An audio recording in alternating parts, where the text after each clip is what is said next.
కార్తీక మాసం అంటేనే శివకేశవుల అనుగ్రహాన్ని పొందడానికి ఎంతో శ్రేష్టమైన మాసం.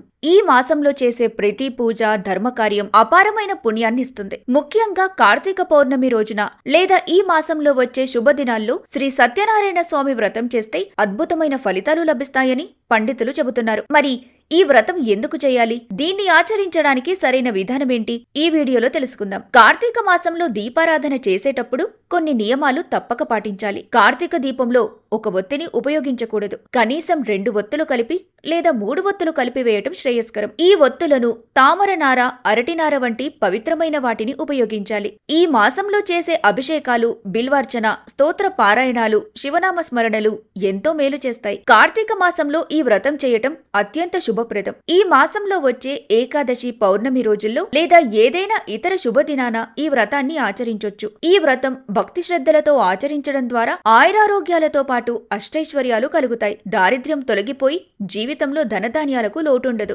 ఈ వ్రతాన్ని ఆచరించేటప్పుడు శుచి, శుభ్రతకు ప్రాధాన్యతనివ్వాలి. సాయంకాలం కాని ఉదయం కాని శుచిగా స్నానం ఆచరించాలి. వ్రతాన్ని దేవాలయంలో, పుణ్యక్షేత్రంలో, సముద్ర తీరాన, నదీ తీరాన కాని లేదా స్వగృహంలో కాని చేయించొచ్చు. పూజా స్థలాన్ని గోమయంచే శుద్ధి చేయాలి. తూర్పు దిక్కున బియ్యపు పిండి, పసుపు, కుంకుమలతో అందమైన ముగ్గులు పెట్టి మంటపం తయారు చేయాలి. మామిడాకుల తోరణాలతో సుందరంగా అలంకరించాలి. బ్రాహ్మణులను, బంధుమిత్రాదులను ఆహ్వానించి రాగి పాత్ర, నూతన వస్త్రాలు, కొబ్బరికాయ వంటి పూజా ద్రవ్యాలను సిద్ధం చేసి భక్తితో దీపారాధన చేసి సత్యనారాయణ స్వామి వ్రతాన్ని భక్తి శ్రద్ధలతో ఆచరించాలి. ఈ వ్రతాన్ని శ్రద్ధగా ఆచరించటం ద్వారా భక్తులకు కొన్ని శుభాలు కలుగుతాయి. అది కష్ట నివారణ, ఐశ్వర్యం, సంతానం, విజయం. జీవితంలో ఉన్న కష్ట నష్టాలు తొలగిపోతాయి. ధనధాన్యాలకు లోటుండదు. సౌభాగ్యకరమైన సంతానం లభిస్తుంది. సర్వత్రా విజయం లభిస్తుంది.